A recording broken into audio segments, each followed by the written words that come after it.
The following episode contains descriptions of violence and sexual assault. Please take care when listening. He seemed on level. He seemed charming. Maybe not really even charming. Just seemed like a normal, ordinary businessman to me. And then he offered me a job in Whistler, BC. For a 16-year-old, shampooing carpets for $10 an hour sounded really good. And I thought this would be a way to make my mother proud of me. The voice you were hearing is Kim Werbecky's. It's 1994, and she's being interviewed by Hannah Gardner on the CBC TV show Contact. At this time, she's a young woman, but the night she's describing, she was just a terrified teenager who decided to hitchhike a ride from a stranger. 1 hour outside Vancouver, on the way up to Whistler. Suddenly you're stopping at a motel. Mm-hmm. Your antenna must have gone up. Yeah, no, not at that time because it was foggy out, and he said that we would continue in the morning and I could phone my mother from the motel and that we would get separate rooms. Mm-hmm. And there was nothing that seemed wrong. I mean, he wasn't trying to touch me or anything like that, so nothing seemed out of the ordinary. What happened?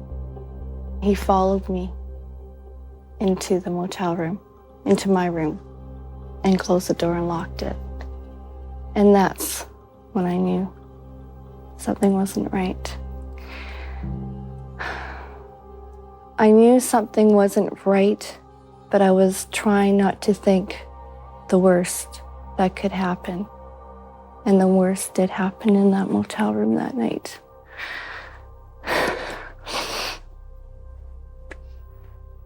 I don't remember exactly in what order things happened. I remember him telling me to take my clothes off and to get onto the bed, and I did. And he forced sex on me. He raped you? He raped me, yes. One thing I'll never forget, and that's his eyes, the way his eyes changed. They were just so evil. They looked so evil to me. And then after it was all over with, he was just so calm, like nothing was wrong. And he started calling me his little sister. Kim says she was held at gunpoint and assaulted for more than 10 hours. When her assailant decided to get back on the road with her as passenger, she managed to escape at a gas station after pleading for help from the attendant. Days after the ordeal, she went to the RCMP, the Royal Canadian Mounted Police, to report what had happened.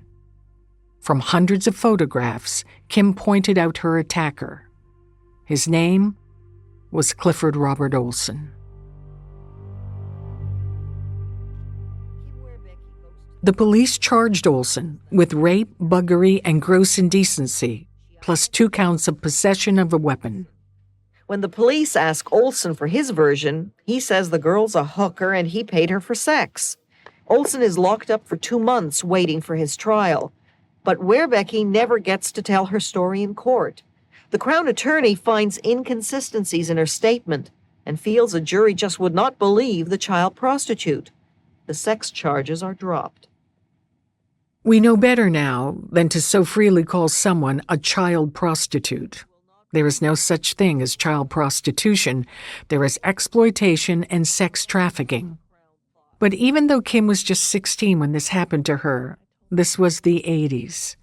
And because she had been paid for sex prior to ever meeting Olson, she had doubts the justice system would take her seriously. I would think that the police would think that it was just a bad trick gone wrong, or they really wouldn't believe me. The so-called inconsistencies in her statement came down to whether or not Olson left her money after assaulting her. She had initially left out details about it happening in a motel room, but Kim had never wavered on the claim she'd been raped. Do you think perhaps the prosecution was really in a tough spot here? They had a 16-year-old hooker who couldn't get the facts straight. Does it matter whether you're a hooker or whatever? I think rape is rape. Would it made a difference if I was a straight-A student in school? Is that what they're saying? They're saying now that hookers can't get raped? Is that what the Crown was trying to say? I don't know. On April 8, 1981, Clifford Olson walked out of the courtroom on $5,000 bail. He faced no charges for his alleged abduction and rape of Kim Werbecki. The police hadn't known that before Kim first came to them, Olson had already killed one child. And in the 4 months following his release, Olson would go on to rape and murder at least 10 more young people.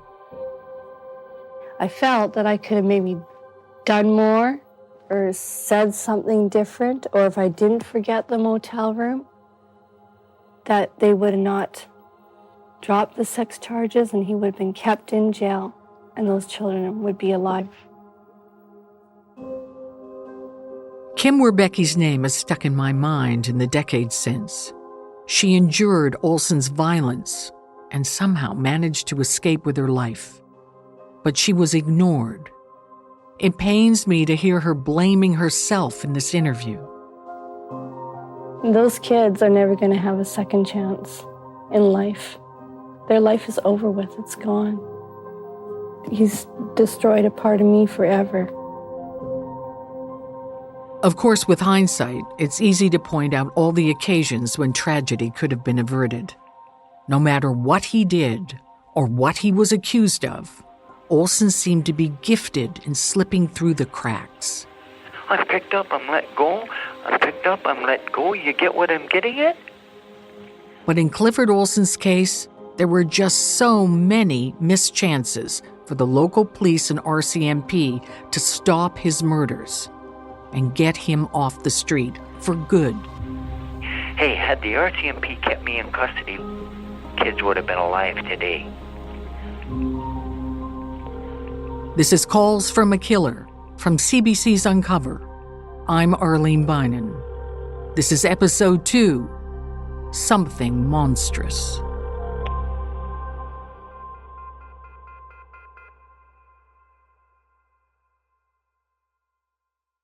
British Columbia, and certainly all of the lower mainland, was sort of an idyllic spot.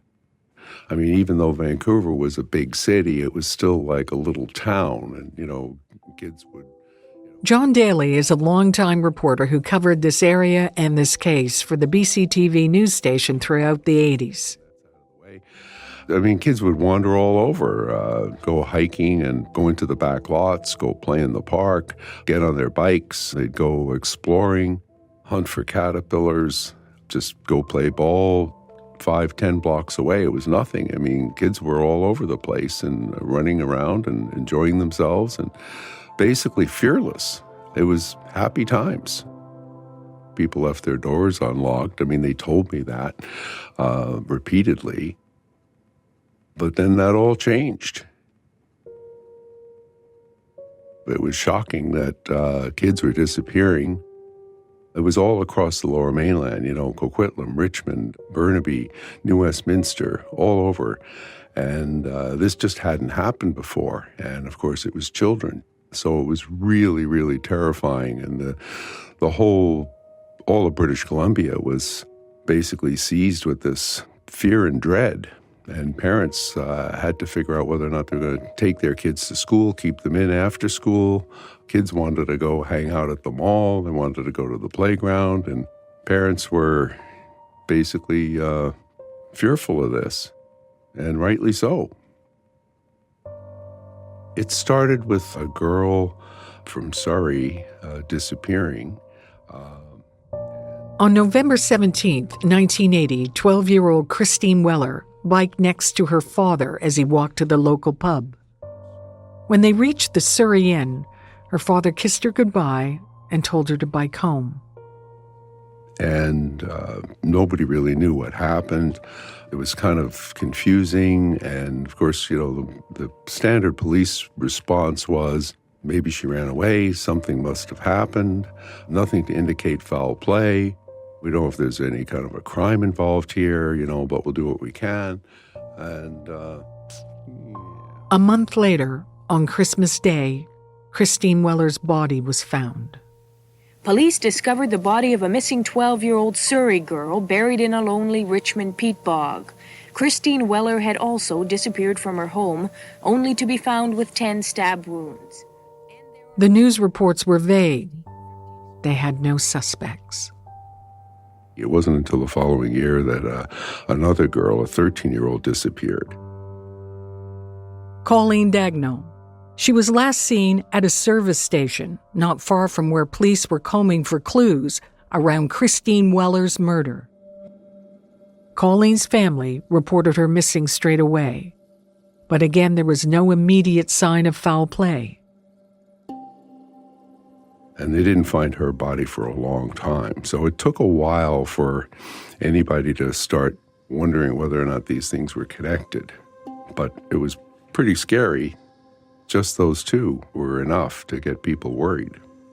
It was very surprising that there wasn't more of a frenetic reaction and more reaction from the police when these kids would disappear. We're not talking about 17, 18-year-olds where, you might suspect, well, maybe they've connected with some friends or, had a fight at the house or something like that. I mean, these are pretty young kids who ought to be home at night. There's something seriously wrong here. And yet, it didn't really seem to light a fire under authorities. And, looking back on it, you sort of see that clearly society and the authorities were, I guess, complacent, if you want to be kind. John admits that he should have made connections sooner. I guess I was a bit naive. I think I believed the police, and they said there's nothing to indicate foul play. There's nothing to indicate that these cases are in any way connected. Then I started to wonder, well, how many people would go out and kill kids? And that's, I guess, was probably in the spring of '81 where I started to raise the questions as to whether or not these cases were all connected and, how this was being handled. Do we have 3 child killers out there acting simultaneously in the Lower Mainland? Or is there one really bad guy out there doing this? He had no idea what was out lurking about in individuals. He had never been hurt by anybody. He was very straightforward and seemingly not afraid of anything, but extremely vulnerable. This is Sharon Rosenfeld describing her son Darren. I feel so strong in my heart that if Clifford said to him, "Do you want to stop and ask your mom?" he would have said no. Like, he would have felt he was old enough to make his own decision on that. He wasn't a mommy's boy anymore. In 1981, Sharon and her blended family had just moved west from the Canadian prairies, settling in Coquitlam, BC. Darren was her eldest. My little guy was born in Prince Albert, Saskatchewan, and I was a 19-year-old mother. He was an inquisitive child. He really liked to be around people. He loved our family. We were a close-knit family, so he loved playing with his cousins, and he always made friends very easily. Sharon says Darren was an easygoing kid for the most part. But when he reached 11 or 12, he started getting into a little more trouble. I thought he was growing up too fast. He wanted to have more freedom, and he was always chumming with kids who seemed to have more freedom. And I didn't like that at all. And there was an incident when Darren and 2 other kids stole lighters from a local Zellers. He was brought home by the police, and the reason for the lighters was it was a silly game that the kids did at that time. They would throw the lighters very hard on the floor and the lighters would explode. I guess they got a thrill out of that. Anyway, it was the theft that really, really, really bothered us. It was as Darren barreled into his teenage years that Sharon agreed with her ex-husband that maybe the best thing would be for Darren to go live with him in Saskatoon. As a mother, I don't like admitting it, but coming from a broken home, usually one or two of the children have a few problems. My other two children were fine, but Darren he was more of a daredevil, he wanted to be his own boss. He had that type of personality. But like so many children of divorce, Darren struggled to be away from the other side of his family. He told his mom that he wanted to move back in with her and his stepfather, Gary. And he said, I want to come home. And I was so thrilled. For his birthday, they flew him home to BC. The family returned from an overnight vacation in Seattle, where they'd ironed out the details. Darren would see out the school year and return to Coquitlam and Sharon in the summer. The following morning, he got up about 10, and I asked him if he would take in some dry cleaning and pick me up something at Shoppers Drug Mart, which was only about 2.5 blocks from our home. And that morning, for some reason, I walked him down the steps to get to the front door, and we had a glass window on the side of our door, and I watched him until I couldn't see him anymore. I watched that familiar jaunt of his, and he was flipping his hair, and I was so proud because he was 16, and I was so filled with so much pride and love and that because he was growing up and he wanted to come and live with you again. Yes, and things I thought were going to be well again. Darren's trip to the drugstore was taking an hour. Then it was 2 hours. Then more. And Sharon started to worry. 12:30, 1 o'clock, we were getting concerned. And it was in my mind again, oh my goodness, this kid, what's he doing now, And so Billy said... Sharon sends Darren's cousin Billy to go check out the local kids' hangouts, like a pool hall. Nothing. Other families start walking the neighborhood to see if they could spot him. Gary, I knew, came home at 3 o'clock. Darren still wasn't home. I was just beside myself by that time. So Gary went looking. Again, I just stayed by the phone all the time. And of course, the other two children were coming home from school. So then Gary went driving. He was gone for a couple hours. By the time he came home, we said, okay, it's time to probably call the police. It was 8 p.m. when the local Coquitlam RCMP arrived at Sharon's door. We were sitting at the kitchen table, and there was two officers, and one of them said, we will not do anything with this for 48 hours. And he put his pencil down. He said he's likely run away. He said Vancouver is full of young people that run away. And so they got up and they walked to the door. And I said, so, what do we do? And he said, Mrs. Rosenfeld, if you don't know your child by now, chances are you never will. Gary started going to neighbors across the street. He went to Shoppers Drug Mart. He went to the dry cleaners. He went to every little business that was in that small outdoor shopping mall. And he was so surprised and very, very upset that nobody had been there. No police had been there to question any of the shop owners. There was no investigation at all. And then we wanted to make posters of Darren.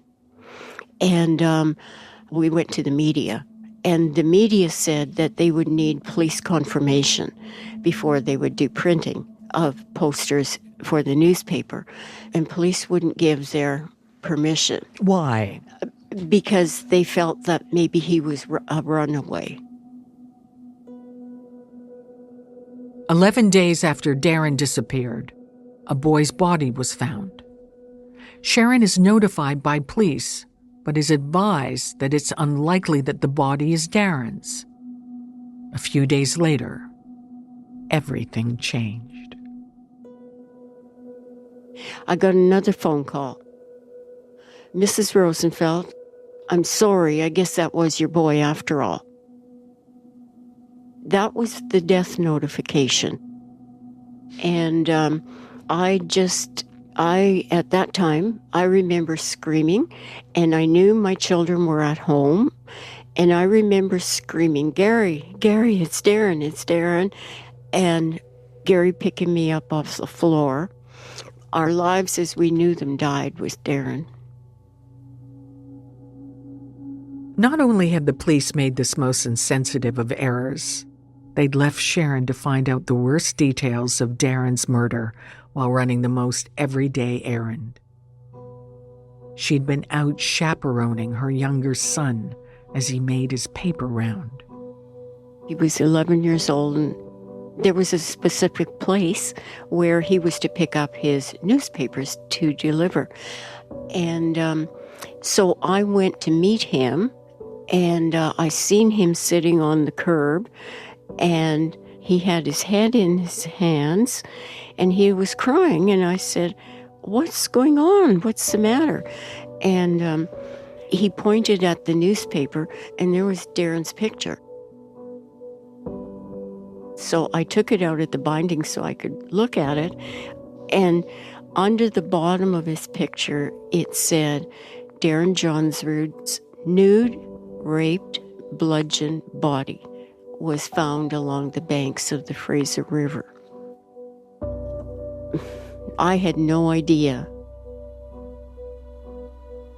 I had asked the police if he had been found with his clothes on or off. That would give me some indication. They said they could not give us that information.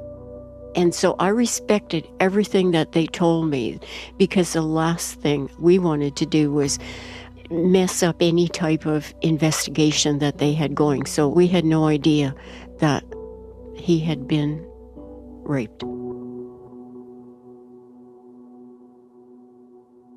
When the police still believed that Darren was yet another runaway, Clifford Olson had his car stuck in a muddy ditch in the Fraser Valley, about an hour-and-a-half's drive from Darren's home. He'd say he paid a local to help him get his car out, and then, once the coast was clear, threw a bloody hammer and Darren's clothes into the Fraser River. Later that night, Olson was apprehended for driving drunk. He was released the next day. Not long after Sharon learned her son was dead, Clifford Olson married Joan Hale, the mother of his son, at the People's Full Gospel Church in Surrey. 4 days after the wedding, Olson picked up 16-year-old Sandra Wolfsteiner, who was hitchhiking in the area. That afternoon, her worried boyfriend tried to report her missing to the police. They said they had to wait 48 hours first.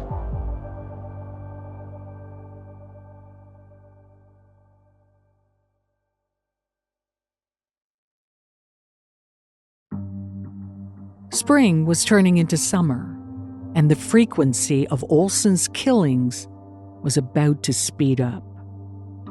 He'd murdered at least 4 children between November and May. But as the weather warmed, young people ventured outside to play, to hitchhike, to run errands for their parents. Their neighborhoods, Olson's hunting ground. He would later refer to himself as the Beast of British Columbia. A week after Sandra Wolfsteiner disappeared, RCMP Corporal Daryl Kettles was dispatched to investigate an overturned car in Hemlock Valley. The driver was reported to be a suspicious man with a seemingly drugged teenage girl. The driver, Clifford Olson, was apprehended. The girl, not Sandra Wolfsteiner, was taken into holding to sober up. She described being offered a job by Olson, who then kept pushing beers on her. Corporal Kettles would later claim he felt strongly this man was the killer of Darren. The two cases had so many similarities, including the age of the victims and where they were taken. But according to Kettles, there was insufficient material to question him about Darren's murder. Clifford Olson was released that day on a promise to appear on charges of impaired driving and contributing to juvenile delinquency. The charges went nowhere, and another child went missing.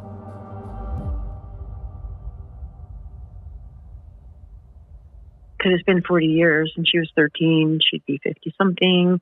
We think, we wonder how she would have been as she had grown, who she married, what her children would be like. One day, late June 1981, Trudy Court's sister Ada was expected home from babysitting their brother's two children. She did that often. She was the responsible kind. Never gave Mom and Dad any problem. She was funny, beautiful, very smart, very loving, just a happy-go-lucky 13-year-old. Their brother lived with his young family in an apartment complex in Coquitlam, and Ada had slept over. She had been at my brother's the day before because my brother and his wife were going out. The day that she went missing was Father's Day. Ada was supposed to get picked up by my sister Dar. Something happened. I'm not exactly sure. I can't remember a lot back then. There's a lot of missing pieces, but Dar was supposed to go pick her up. Something happened that she couldn't. My brother and his wife were probably a little hungover from being out the night before. So Ada decided she would just take the bus home because it was a beautiful day. Trudy says this wasn't unusual for Ada, and the bus stop was only a short walk from the apartment block. Ada left to catch the bus in the morning. My mom lived in Burnaby. So from Coquitlam to Burnaby on the bus, she'd be like an hour or so. My mother called my sister and I. We must have been about 3 or 4, and said that Ada hadn't arrived home yet, and could we come out? So my sister Dawn and I went out to Burnaby to be with Mom, and we just waited and thought maybe she was, stopped at her friends, but she was really responsible and would call. But we were thinking of all kinds of things that could have happened, right? Stopped at her friends, went to the mall, and just got distracted. So we just waited, and I remember clearly Mom had a couch in front of this big window that looked out onto the street, and I remember sitting on the couch and watching the end of the street. There was a building, and I knew that when she got off the bus, she had to come around that building. And I remember getting the bus schedule and watching every bus that passed. For how long? Oh, days. When did you call the police, and what did they say? I believe Mom called the police after it got dark that night. And, well, of course, their first question was, could she have run away? We've been researching Olson in these cases for years, and there are familiar beats. Olson's M.O. was expertly practiced. Pick up a hitchhiker or any kid looking for easy transit. Maybe offer them a job. Get them to trust you. If they look up to it, push a drink on them, which has already been spiked. But Trudy revealed a detail on our call that I'd never heard before, not even from Olson himself. We learned later that where my brother John lived, Olson was kind of a maintenance person, possibly, but he was known by the children that he would hand candy out to them, and they all called him the Candyman. So Ada very well could have met him or known him. Was it likely or just a chance, do you think? Yeah, we believe that she did know of him because she would take the girls out to the playground. So we believe that she had met him. It makes sense. If he lived in the same building, had a young baby himself, and was known to the local children, Ada wouldn't have had her guard up around him. Should have let the families know. Do you remember how your parents felt when they found other children were missing? I mean, did Well, they my feel... mother was just a wreck. She didn't really do well. She was just a mess. So it was up to the rest of us to gather whatever information we could. Some of the stuff we held back from her. She wasn't in good health. So we were doing all the trying to, find out what's going on. Unlike some of the other kids who previously disappeared, Ada Court simply didn't fit the profile of a runaway. It was becoming harder for local police or the RCMP to keep up the wait-and-see approach. I don't know whether they were just trying to keep the public calm, what the police were really thinking or doing. Maybe they were afraid of panic. Reporter John Daly again. But the initial response when the children went missing was, there's nothing to indicate foul play. We have a missing child. There's nothing to indicate that there was a kidnapping. There's nothing to indicate that this is related to any of the previous cases, either disappearances or murders. And that seemed to be the ongoing pitch from the cops again and again. But it started to build up. And if I may, I'll tell you one instance that really kind of sent a chill through my spine. I remember getting assigned to the disappearance of Simon Partington. They were just like any other young family. The Partingtons of Surrey were looking forward to their summer vacation until their little boy vanished. Around 10:30 a.m. on July 2nd, 1981, 9-year-old Simon Partington finished his cornflakes and hopped on his bike on his way to a friend's house. He seemingly vanished in broad daylight. Simon's bike, with a Snoopy book in the basket, was found leaning against a corner store. That image, reported widely on TV and in the papers, stamped itself onto the public consciousness. I think it was the moment this became a national story. Simon's case was the first I'd heard of these disappearances living across the country in Toronto. And for those living in lower mainland BC, the reality that something monstrous was happening around them was sinking in. When we got down to the point where you got a missing 9-year-old kid who's 6 blocks from his home and disappears when he's at the corner store getting an ice cream or a candy bar, you got a big problem. I was like a blowtorch on my butt, to be blunt. It was kind of like you get out there and you hunt this stuff down, you stay on these cops and you find out what they know and what they're doing and et cetera. And it got really, really intense after that. John tells us that the Partington family approached top brass at the BCTV network to get a plea by Simon's mother, Marguerite, on television. She was afraid to do an interview. She didn't want to be questioned. She just wanted to make a statement. We said, fine. And she wouldn't make a statement with us present. So we set up the camera in a chair in the backyard, left the thing running, and we went for coffee so she could come out, sit down in the chair, and make her pitch.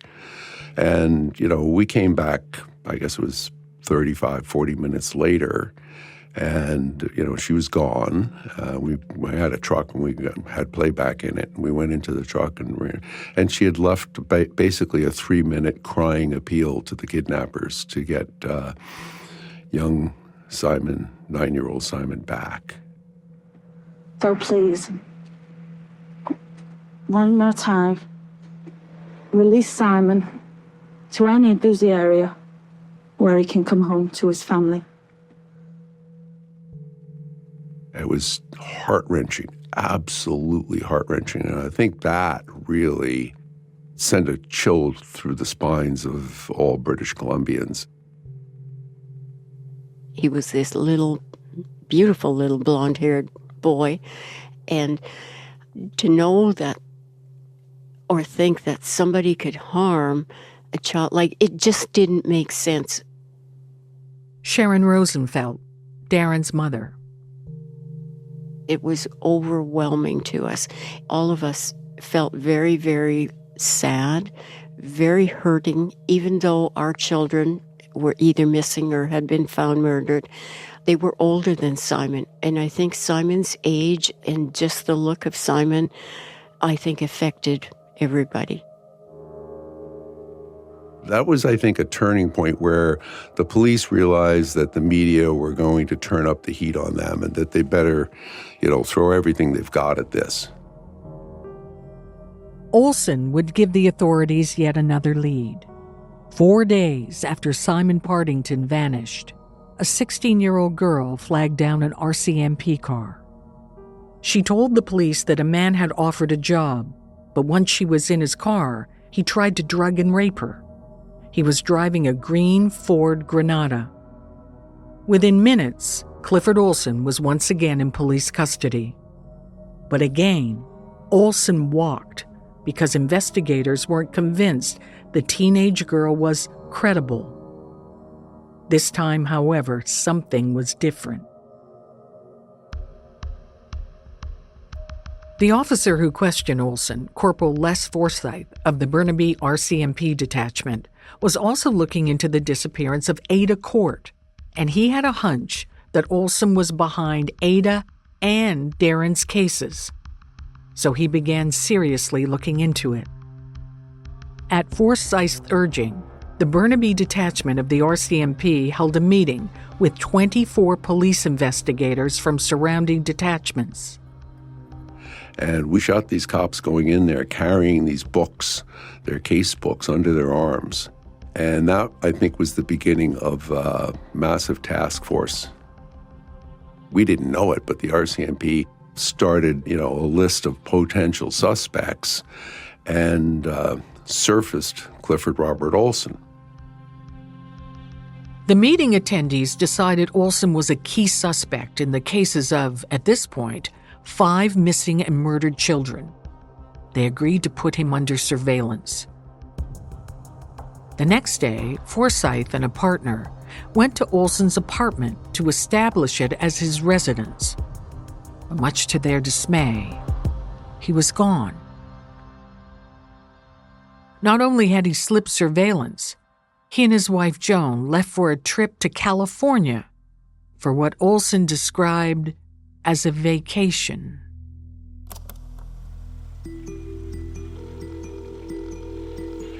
They don't pick me up.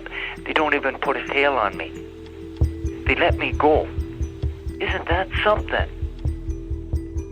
At least 4 more young people would be killed before Olson's spree would come to an end. Our investigations over the past several days have now resulted in the discovery of 2 bodies, thought to be those of some of the 7 children that have been reported missing. I mean, they knew that there was children already missing. They never shared it with the public. I'm in the newsroom, and the assignment editor says to me, they've caught this child killer. It was pandemonium, but it was big. All hell broke loose. That's coming up on Calls from a Killer.